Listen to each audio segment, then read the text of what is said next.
وعدته إنك لا تخلف الميعاد.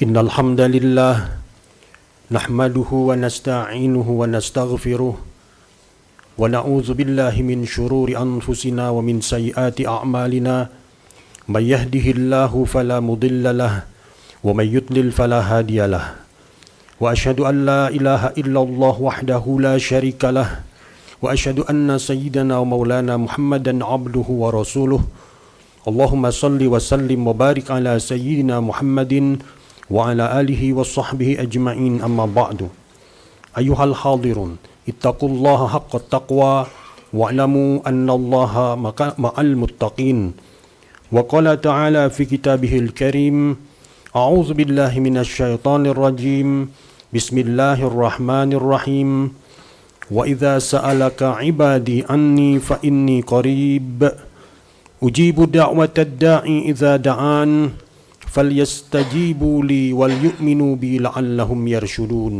Sadaqallahul azim. Hadirin sidang Jumat yang dirahmati Allah, dalam kehidupan kita ada hal yang diajarkan oleh akal kita berdasarkan pengalaman sehari-hari yang kita alami, bahwa jika ingin mencari pertolongan maka carilah pertolongan dari tetangga yang terdekat. Pengalaman kita mengajarkan demikian. Kalau malam hari anak sakit panas, kita tidak punya obat. Meskipun kita memiliki saudara dokter, tapi dokter itu tinggal di Surabaya, kita tidak menelpon dokter tadi untuk datang menolong anak kita. Kemana kita mencari pertolongan? Kepada tetangga kita yang terdekat. Kita ketuk pintu tetangga minta bantuan, anak lagi sakit panas. Terdengar di malam hari ada gejala-gejala rumah kita akan kemasukan maling. Meskipun punya saudara tentara ataupun polisi, tapi tinggalnya di Kalimantan, kita tidak memanggil saudara kita yang tinggal di Kalimantan untuk menolong kita. Yang kita minta bantuan adalah tetangga yang terdekat. Kita teriak kemudian maling, maling. Kemana teriakan itu diarahkan kepada tetangga yang terdekat. Berarti benar ajaran ini yang diajarkan oleh akal kita bahwa carilah bantuan dari tetangga yang terdekat. Akan tetapi, kadang tetangga yang terdekat kita minta tolong kepada mereka, mereka tidak tahu kita sedang minta tolong. Maaf, kami tidak dengar Anda berteriak di malam hari. Atau ada yang tahu mendengar, tapi tidak mampu untuk menolong kita. Kakek sih dengar teriakan, tapi jangankan untuk bangkit menolong, bangun dari tempat tidur saja kakek tidak bisa. Atau ada yang tahu dan dia bisa membantu kita, tapi dalam hatinya tidak ada kepedulian sama sekali terhadap kita. Dia mendengar, dia mampu, tapi dia tidak peduli. Berarti jika kita berhasil menemukan tetangga yang terdekat dengan kita, yang tahu keadaan kita, mampu menolong kita dan peduli kepada kita, maka tentu tetangga yang terdekat inilah yang harusnya pertama kali kita minta bantuan. Iman kita ketika membaca Al-Quran, membaca hadis-hadis Nabi SAW akan sampai pada kesimpulan bahwa tetangga kita yang terdekat adalah Allah Subhanahu wa Ta'ala. Kalau tadi ada tetangga yang tidak tahu kita minta tolong, Allah Ta'ala bikulli syai'in alim, maha mengetahui segala sesuatu. Wa in tajhar bil qawli fa innahu ya'lamus sirra wa akhfa. Kalau kalian menjaharkan atau menyatakan ucapan kalian, maka sama saja bagi Allah. Allah mengetahui sir yang tersembunyi, bahkan akhfa yang paling tersembunyi pada diri kita diketahui oleh Allah Ta'ala. Kalau tadi ada tetangga yang kita duga mampu untuk menolong kita ternyata tidak mampu, Allah ala kulli syai'in qadir. Allah maha berkuasa atas segala sesuatu. Yang tetangga tadi yang tahu mampu menolong kita tapi tidak peduli kepada kita, Allah wa kana bil mu'minina rahimah. kepada orang mukmin demikian kasih sayangnya. Berarti ketika kita mendapatkan kesulitan apapun, kebutuhan apapun, maka yang pertama kali harus kita minta bantuan adalah Allah Subhanahu wa Ta'ala, sebab Dia tetangga yang terdekat dengan kita, senantiasa tahu keadaan kita, berkuasa untuk menolong kita, dan sangat perhatian, peduli, dan kasih sayang kepada kita. Bagaimana cara minta bantuan kepada Allah? Di dalam agama kita diajarkan untuk memanggil Allah yang disebut dengan ad-du'a ataupun doa. Akan tetapi timbul masalah di sini. Kita sudah sering berdoa ketika kesempitan atau ada hajat atau ada hutang atau penyakit, kita menyeru Allah Subhanahu wa Ta'ala, tapi banyak dari kita yang menyaksikan atau mendapati bahwa tidak semua doa kita diijabah oleh Allah Subhanahu wa Ta'ala. Apakah benar tidak semua doa kita diijabah oleh Allah?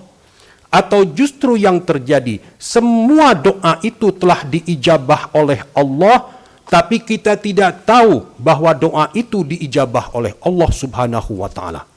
Nanti kita akan sampai pada kesimpulan yang kedua ini, bahwa Allah senantiasa mengijabah doa kita, akan tetapi bentuk pengabulannya dan kapan dikabulkan tergantung kebijaksanaan Allah Subhanahu wa Ta'ala. Itu yang membuat kita tidak bisa melihat pengabulan padahal sudah terjadi pengabulan. Mengapa? Yang kita minta A tapi dikabulkan B oleh Allah Ta'ala, sebab B itu maslahat untuk kita, sementara A itu adalah mudarat bagi kita.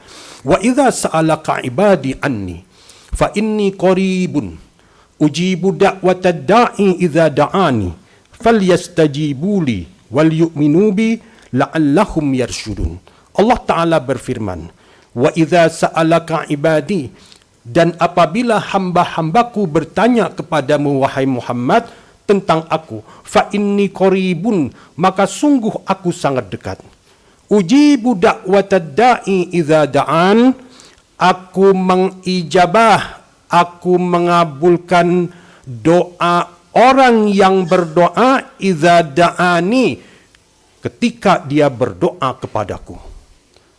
Falyastajibuli, karena itu hendaklah mereka pun mengijabah aku, wal yu'minu bi, dan hendaklah mereka beriman kepadaku, la'allahum yarshudun, mudah-mudahan mereka mendapatkan petunjuk.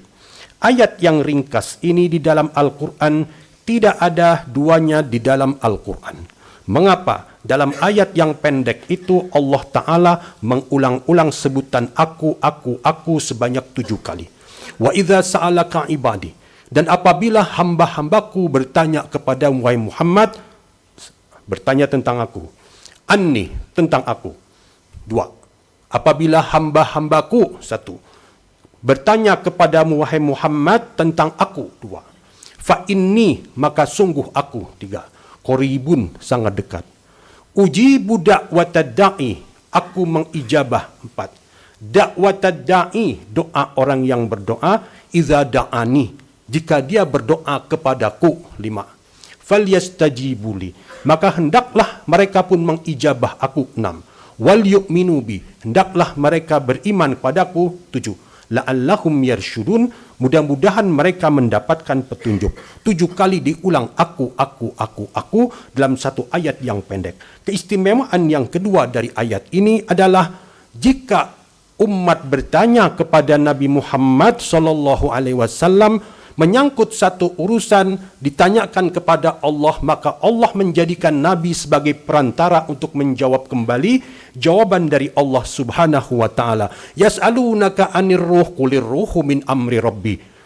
Mereka bertanya kepada wahai Muhammad tentang ruh, katakanlah wahai Muhammad, Nabi Muhammad menjadi perantara. Qulir ruhu min amri rabbi, ruh itu adalah bagian dari perintah Tuhanku. Yas'alunaka 'anil yatama qul islahul lahum khair.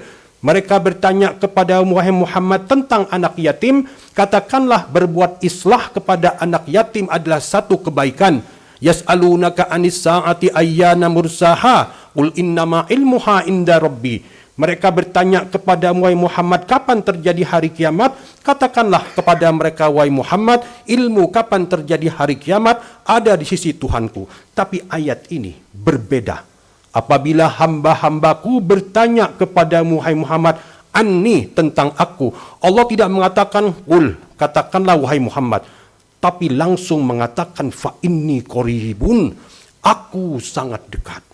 Kedekatan Allah Subhanahu wa taala kepada kita itulah yang menjadi jaminan bahwa Allah mengetahui, paling dekat bantuan datang kepada kita, berkuasa menolong kita dan mengijabah doa kita. Apa syarat doa itu diijabah? Ternyata sangat sederhana.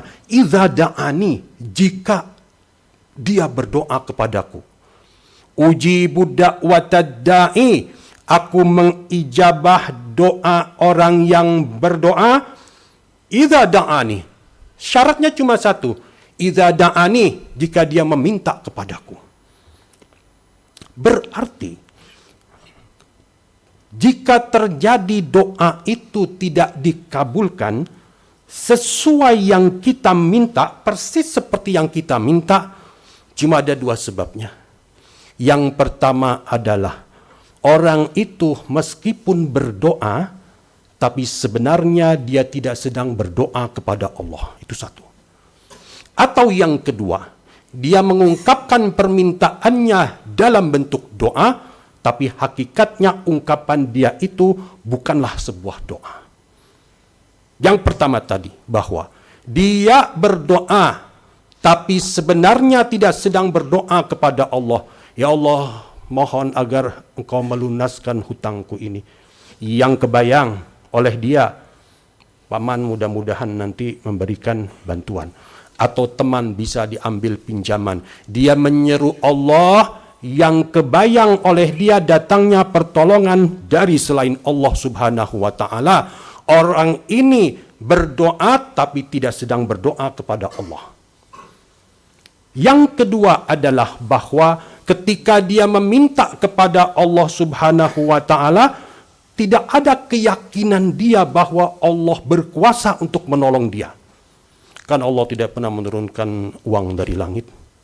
Minta kepada Allah, minta saja. Dan jangan tanya kepada Allah menyangkut bagaimana caranya. Kalau dalam istilah akademiknya, kamu cukup minta kesimpulan, tidak usah bertanya menyangkut premis-premis untuk sampai kepada kesimpulan itu. Serahkan kepada Allah bagaimana untuk sampai pada kesimpulan tadi. Kita hanya meminta kesimpulannya. Ya Allah, lunaskan hutangku ini. Terserah, kita tidak tahu bagaimana caranya. Itu menunjukkan kita hamba tidak mengetahui. Kita pun lemah. Kita tidak memiliki. Allah maha mengetahui segala sesuatu, maha berkuasa segala sesuatu, dan dia maha kaya. Penyebab yang kedua adalah doa itu pada hakikatnya ketika orang meminta, dia meminta sesuatu yang mustahil. Ya Allah, jangan engkau timpakan musibah apapun bagiku dalam hidup ini. Ini permintaan yang mustahil, tidak mungkin diijabah oleh Allah Subhanahu wa ta'ala. Dalam kehidupan dunia, yang semua makhluk berebut untuk tetap bertahan hidup, dunia terbatas, maka musibah menjadi hal yang tak terhindarkan, dan Allah bersumpah, walanabluwannakum bisyai'im minal khawfi wal ju'i wa naqsim minal amwali wal anfusi was samarat. Allah bersumpah, pasti kami uji kalian bisyai'im minal khawfi, dengan sedikit rasa takut, wal ju'i, lapar, kurang buah-buahan, kehilangan sanak famili. Berarti pasti terjadi musibah dalam hidup kita. Karena itu doa yang logis adalah Allahumma afrik alaina sabra, Tuhan limpahkan kesabaran bagi kami. Tapi kalau kita meminta agar dihindarkan dari musibah tertentu, penyakit lepra, penyakit kusta, atau penyakit-penyakit yang lain, maka doa itu doa yang mungkin untuk diijabah oleh Allah Ta'ala. Yang kedua adalah bahwa kalau tersingkap bagi kita suatu doa, maka kita tidak akan meminta doa tersebut kepada Allah Ta'ala. Bisa jadi kita meminta sesuatu kepada Allah, Misalnya meminta agar diberikan kaya. Tapi dalam pandangan Allah Ta'ala, kalau diberikan kekayaan orang ini lalai, kelalaian dia membuat dia bermaksiat dengan harta itu, menimbulkan efek buruk di alam barzah dan di akhirat dia. Kalau itu tersingkap bagi dia, maka dia tidak akan memanjatkan doa itu kepada Allah Subhanahu wa Ta'ala. Di luar itu, pastilah doa kita diijabah oleh Allah. Akan tetapi bentuk ijabah dan kapan diijabah sesuai dengan kebijaksanaan Allah Subhanahu wa Ta'ala. Dalam sebuah hadis dari sahabat Abu Sa'id Al-Khudri radhiyallahu anhu, Nabi sallallahu alaihi wasallam bersabda, "Ma min muslim yad'u bi da'watin laisa fiha ismun wala qati'atu rahimin illa a'tahu Allah biha ihdas salas." Tidaklah seorang muslim berdoa dengan doa apapun juga yang tidak terkandung di dalam doa itu perbuatan dosa dan memutuskan tali silaturahim, maka Allah akan memberikan kepada muslim itu 3 kemungkinan. Yang pertama adalah imma an tu'ajjala lahu da'watuhu. Yang pertama, disegerakan pengabulan doanya itu sesuai yang dia minta ketika di dunia. Itu yang pertama. Yang kedua, wa imma ayyaddakhiraha lahu fil akhirah. Doa itu tidak diijabah di dunia, akan tetapi diijabah di akhirat. Kita mungkin mengatakan rugi, mendingan di dunia. Tapi kalau kita sampai di akhirat, melihat bagaimana derajat itu naik, surga diluaskan, kita tidak tahu dari amal apa itu yang terjadi demikian. Begitu disingkapkan, oh itu doa yang tidak diijabah di dunia, dikabulkan kekal abadi ketika di akhirat. Kita ingin doa-doa di dunia itu lebih baik diijabah di akhirat saja. Atau kemungkinan yang ketiga adalah wa imma ayyasrifa anhu minassu'i mislaha, dihilangkan dari orang itu keburukan sesuai dengan kekuatan doa yang dia panjatkan. Mendengar sabda Nabi ini, para sahabat mengatakan, qalu idzan nuksir, kalau demikian ya Rasulullah, kami akan memperbanyak doa. Lantas Nabi kemudian bersabda, Allahu aktsar, Allah pun akan lebih banyak untuk mengijabah.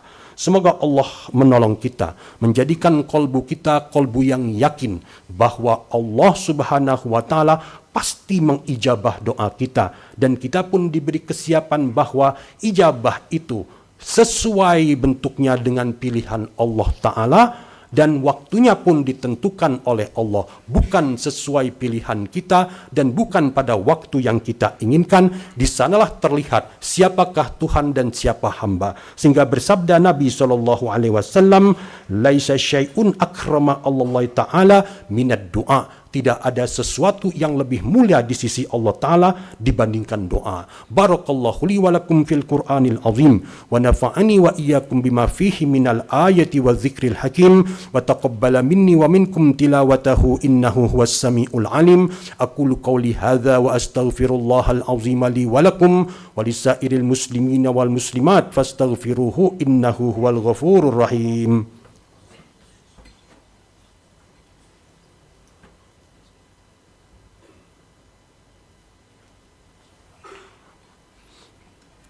Alhamdulillahilladzi hadana li hadza wa ma kunna linahtadiya laula an hadana Allah, wa asyhadu an la ilaha illallah wahdahu la syarikalah, wa asyhadu anna sayyidana wa maulana Muhammadan abduhu wa rasuluh. Allahumma salli wa sallim wa barik ala sayyidina Muhammad wa ala alihi wa sahbi ajma'in, amma ba'du. Ayuhal hadirun ittaqullaha haqqa tuqatihi wa la tamutunna illa wa antum muslimun. Wa qala ta'ala fi kitabihil karim, innallaha wa malaikatahu yusalluna 'alan nabi ya ayyuhallazina amanu sallu 'alaihi wa sallimu taslima.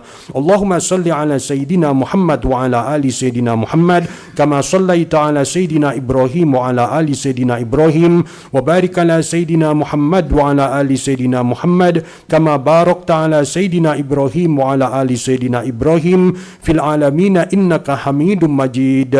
Allahumma ighfir lil muslimina wal muslimat wal mu'minina wal mu'minat al ahya'i minhum wal amwat innaka sami'un qaribun mujibud da'awat ya qadiyal hajat. Allahumma aslih ummata Sayyidina Muhammad, Allahumma arham ummata Sayyidina Muhammad, Allahumma ansur ummata Sayyidina Muhammad, Allahumma farrij an ummati Sayyidina Muhammad, Allahumma ighfir li ummati Sayyidina Muhammad wa li jami'i man amana bik. Rabbana atina fid dunya hasanah wa fil akhirati hasanah wa qina adzaban nar. Ibadallah, innallaha ya'muru bil adli wal ihsan wa ita'i dzil qurba wa yanha 'anil fahsya'i wal munkari wal baghi ya'izukum la'allakum tadhakkarun. Fadhkurullahal azima yadhkurkum washkuruhu 'ala ni'amihi yazidkum was'aluhu min fadlihi yu'tikum wa la dzikrullahi akbar.